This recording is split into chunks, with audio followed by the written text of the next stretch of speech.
Hi everyone, welcome to the channel. My name is Naval Kishore. कैसे हैं आप सब? Hope you all are doing very good.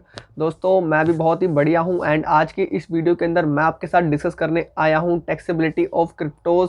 जैसा कि प्रपोज्ड हुआ है इस बार के बजट के अंदर 2022 का जो बजट पेश हुआ था एंड हमारी union finance minister Nirmala Sitharaman ji ने पेश किया था। तो चलिए फिर स्टार्ट करते हैं आज की वीडियो दोस्तों। एंड मैं कुछ लीगल सेक्शंस की बात यहाँ पर ज़रूर करूँगा एंड सेक्शंस आपको ना भी याद रहे तो भी चलेगा, बट कोशिश कीजिएगा कि जो भी मैं बताऊँ इस वीडियो के अंदर उनको आप लिख लें एंड उन बातों को अच्छे से समझने की पूरी कोशिश करिएगा। तो चलिए फिर स्टार्ट करते हैं दोस्तों आज की ये वीडियो। सबसे पहले दोस्तों अगर मैं आपसे बात करूँ, देखिए आपको इतना तो पता होगा कि जैसे कि क्रिप्टोज जो है आज के टाइम में काफ़ी पॉपुलर टॉपिक है, काफ़ी हॉट टॉपिक है ये एंड काफ़ी ट्रेंडिंग है ये आज के टाइम पर, चाहे मैं इंडिया की बात करूँ चाहे ग्लोबली किसी भी कंट्री की बात करूँ। एंड इंडिया में स्पेसिफिकली हम देख रहे हैं कि जो हमारी यंगस्टर यानी कि जो 18 से 30 के बीच के जो लोग हैं वो काफ़ी अच्छे खासे अमाउंट जो अपना है वो इन्वेस्ट करते जा रहे हैं क्रिप्टोज के अंदर। एंड आज के टाइम पर अगर मैं बात करूँ तो काफ़ी अच्छा खासा अमाउंट जो है इन्वेस्टेड है लोगों का ऑलरेडी इंडिया के क्रिप्टो करेंसीज के अंदर। और मैं कहूँ तो नॉन फंजिबल टोकन जो है, यानी कि सेम क्रिप्टो करेंसी की तरह कोई हमारी जो ब्लॉकचेन बेस्ड टेक्नोलॉजी के बेस्ड ब्लॉकचेन बेस्ड कोई एसेट है उसके अंदर हमने काफ़ी अच्छा खासा अमाउंट इन्वेस्ट कर रखा है।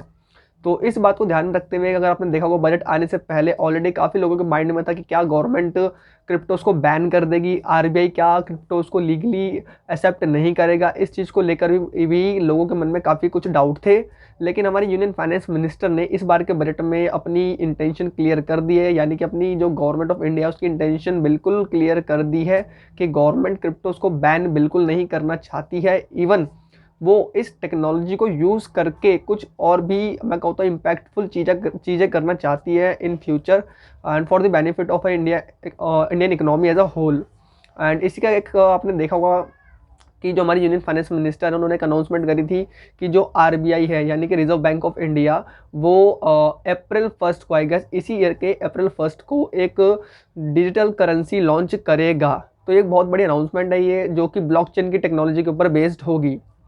तो इसी से कुछ मैं अब आगे बताऊं आपको। देखिए बजट में हुआ क्या था, सबसे पहले हमको ये समझना है कि क्रिप्टोस जो भी आपकी करेंसी है, वर्चुअल करेंसी है, सेम नॉन फंजिबल टोकन है, तो गवर्नमेंट ने क्या करा है, इन सभी सिमिलर एसेट्स को एक नाम दे दिया है। उस नाम को मैं कहता हूँ यहाँ पर वर्चुअल डिजिटल एसेट, वीडीए। इस टर्म को गवर्नमेंट ने इनकम टैक्स एक्ट 1961 के सेक्शन नंबर 2 क्लॉज नंबर 47 ए के अंदर बहुत ही अच्छे से डिफाइन किया है। तो पहली ये मैं कहूँ तो लीगल बात यहाँ पर यह कि section number 2 and clause number 47 A of income tax act 1961 के अंदर वीडीए की डेफिनेशन बहुत ही वाइड रखी गई है, और जिसके अंदर आपके क्रिप्टोस भी इंक्लूड है, जिसके अंदर आपके नॉन फंजिबल टोकन्स भी इंक्लूडेड है, और ऐसी कोई भी सिमिलर क्लास ऑफ एसेट वो भी इंक्लूडेड कर दी है गवर्नमेंट ने। एंड एक चीज़ और याद रखेगा कि गवर्नमेंट ने यहाँ पर जो पावर है वो अपने पास रखी कि वो अगर इन फ्यूचर उसको लगता है तो वो और भी किसी भी ऐसी क्लास ऑफ एसेट को इंक्लूड कर सकती है इस डेफिनेशन के अंदर, और चाहे तो वो एक्सक्लूड कर सकती है, तो इंक्लूड भी कर सकती है और एक्सक्लूड भी कर सकती है वीडीए की डेफिनेशन से। तो पहली बड़ी इंपॉर्टेंट बात है ये, जो मुझे लगता है कि काफ़ी इंपॉर्टेंट होने वाला है इस चीज़ के ऊपर, क्रिप्टोस को लेकर जो भी टैक्सेबिलिटी रहने वाली है।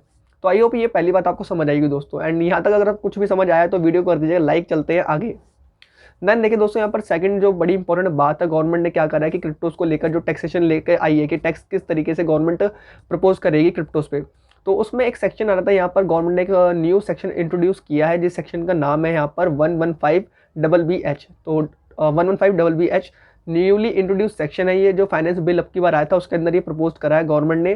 तो इसके तहत गवर्नमेंट का क्रिप्टोस को, यानी कि मैं कहूँ तो क्रिप्टो या वीडीए अगर मैं कह लूँ, तो उस पर जो भी आपका गेन होगा उस गेन का 30% फ्लैट 30% गवर्नमेंट टैक्स के रूप में आपसे वसूलेगी।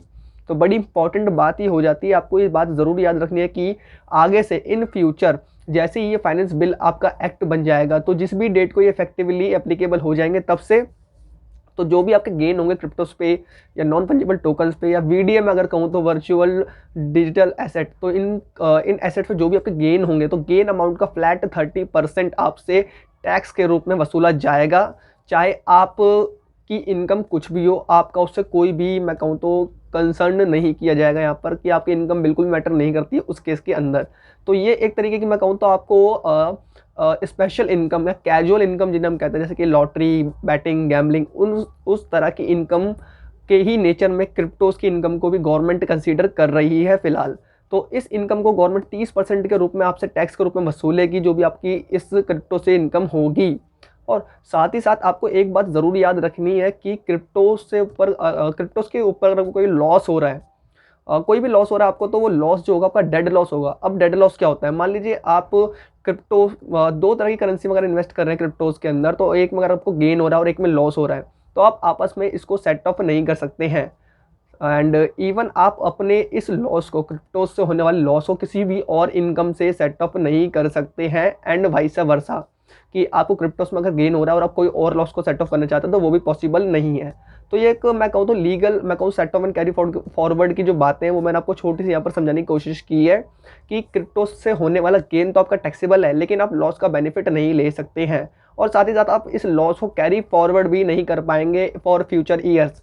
तो ये बात आपको जरूर याद रखना है कि क्रिप्टोज से होने वाला जो भी लॉस होगा आपका, वो होगा डेड लॉस, यानी खत्म, बिल्कुल वहीं वहीं खत्म। आप उस लॉस का कुछ भी नहीं कर पाएंगे। बट जहां आपको गेन हो गया क्रिप्टोज के ऊपर, तो उस गेन का फ्लैट 30% आपको गवर्नमेंट को जमा करना है। तो ये बात आप जरूर याद रखिएगा कि आप टैक्स किस सेक्शन के तहत दे रहे हैं, अंडर सेक्शन 115BBH, जिसके अंदर रेट ऑफ टैक्स इज 30%। तो आई होप ये दूसरी बात आपको बड़ी ही अच्छी तो नहीं लगी होगी टैक्स के रूप में, अगर मैं आपसे बात करूं, बट काफ़ी इंटरेस्टिंग लगी होगी कि गवर्नमेंट जो टैक्सेशन लेकर आई है क्रिप्टोस को लेकर, वो किस तरह से वर्क करेगा। एंड तीसरी अगर मैं आपको बात बताऊं यहाँ पर क्रिप्टोस के ऊपर, तो देखिए जो गवर्नमेंट ने गेन की बात करी है, तो गेन आपको कैसे निकालना है, सिंपल सा, बहुत ही मैं कहूँ तो बहुत ही सिंपल सा लॉजिक रखा है गवर्नमेंट ने यहाँ पर कि आपको करना क्या है। जो भी आपकी सेल वैल्यू थी उसमें से आप अपनी कॉस्ट प्राइस बोल लो, कॉस्ट ऑफ एक्विजिशन बोल लो, वो माइनस कर दिए। तो जितने में आपने बेचा एंड जितने में आपने खरीदा था, उसका जो भी डिफरेंस है वो फ्लैट आपका 30% टैक्सेबल हो जाएगा। तो ये बात आपको ज़रूर याद रखना है कि क्रिप्टोस का गेन आपको कैसे निकालना है। एंड ये लाइन इसलिए इंपॉर्टेंट हो जाती है, कई बार लोगों को ये डाउट होता है कि क्या जो उन्होंने कमीशन दी है एक्सचेंजेस को, जैसे CoinDCX, अगर आप उस पर ट्रेड कर रहे हैं, तो ऑब्वियसली जो भी आप अमाउंट में ट्रेड कर रहे हो, तो उस पर कुछ ना कुछ परसेंट आपका कमीशन का जाता है। कोई बैंक चार्जेस आपका लग गया या कोई और भी तरह का आपने खर्चा कर लिया है क्रिप्टोस को खरीदने या बेचने के तहत, तो आप वो कोई भी खर्चा क्लेम नहीं कर सकते हैं एज अ डिडक्शन। तो ये बात आपको जरूर याद रखना है कि क्रिप्टोस पे जो भी टैक्स आपका लगेगा, वो जो गेन अमाउंट होगा वो कैसे निकालना है आपको, sale value minus cost of acquisition या परचेज प्राइस, अगर मैं कह लूँ इन शॉर्ट। तो इस तरीके से आपका जो गेन है वो निकल कर आ जाता है और उस पर फ्लैट आप 30% का टैक्स कैलकुलेट आपका हो जाता है। तो ये तीसरी बड़ी इंपॉर्टेंट बात थी क्रिप्टोस को लेकर।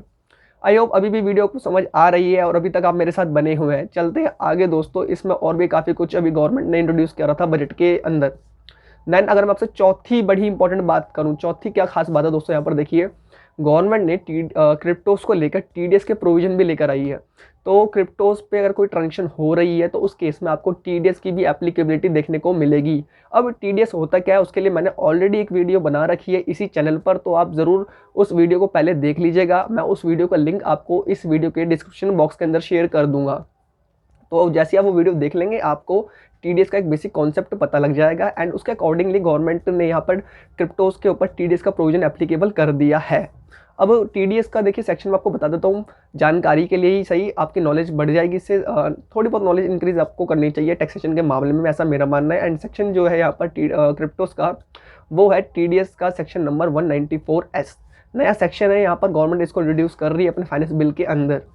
तो ऐसा अभी ये 194S जो एप्लीकेबल नहीं है, बट इन फ्यूचर हो जाएगा, जिसके तहत होगा क्या कि जो भी आप क्रिप्टोस के ऊपर ट्रांजेक्शन करेंगे उस पर 1% का TDS डिडक्ट करना होता है। एंड TDS के बारे में आपको छोटी सी बात बता दूं, TDS जो डिडक्ट करता है वो बायर करता है, बायर के एंड पे, यानी कि जो पेमेंट कर रहा होता है सेलर को, तो उसको TDS डिडक्ट करना होता है। एंड 194S के तहत आपको 1% का TDS डिडक्ट करना है। 1% ऑफ कितना, 1% किसका होगा आपका, जो ऑब्वियसली जो आपका अमाउंट होगा, जो आप अमाउंट पे कर रहे हैं, यानी कि ट्रांजेक्शन वैल्यू अगर मैं कहूँ तो 1% आपको डिडक्ट करना है TDS एंड जमा कर देना है। अब क्या 1% हर किसी को करना है, यानी कि छोटे छोटे आदमी को और बड़े से बड़े। अब छोटे से छोटे यहाँ पर मेरा जो मतलब है आदमी से, वो है फाइनेंशियली, कि वो मतलब मान लीजिए बहुत ही गरीब आदमी है, मतलब मीडियम आदमी है, मीडियम इनकम का आदमी है, या बहुत ही high class high net worth individuals है।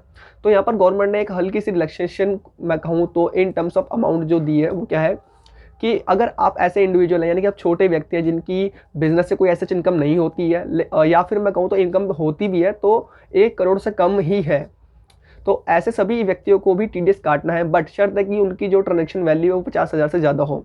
तो अगर आप इस कैटेगरी में फॉल करते हैं और 50,000 से अगर आप ज़्यादा की ट्रांजेक्शन करते हैं तो उस केस में आपको TDS डिडक्ट करना पड़ेगा। और अगर आप किसी भी अदर कैटेगरी में आ जाते हैं इसके अलावा, चाहे वो आप कंपनी हो, चाहे आप बड़े इंडिविजुअल्स हैं जिनकी इनकम 1 करोड़ से ज़्यादा है, HUF है, कोई भी है, उस केस में आपकी जो लिमिट है वो सिर्फ 10,000 ही रखी है गवर्नमेंट ने।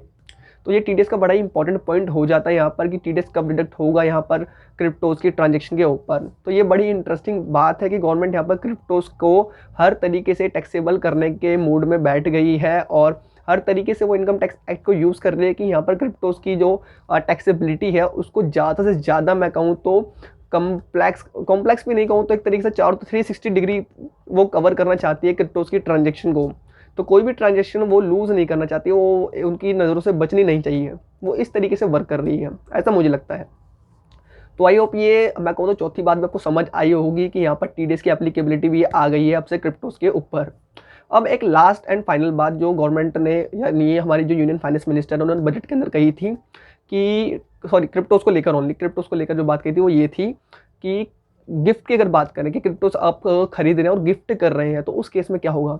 तो गिफ्ट के लिए मैं अगर आपको सिंपली बताऊं तो इनकम टैक्स एक्ट में section number 56 sub section 2 clause number 10 work करता है, एप्लीकेबल है, जिसके तहत सिंपल सी भाषा में ये कहा गया है कि कोई भी व्यक्ति अगर किसी दूसरे व्यक्ति को गिफ्ट करता है जिसकी वैल्यू 50,000 से ज़्यादा है और वो जो गिफ्ट वाली चीज़ है वो स्पेसिफाइड मूवेबल प्रॉपर्टी है और उसकी वैल्यू 50,000 से ज़्यादा है, तो उस केस में पूरी value in the hands of recipient यानी गिफ्ट जिसको मिल रहा है उसके हाथ में टैक्सेबल कर दी जाएगी।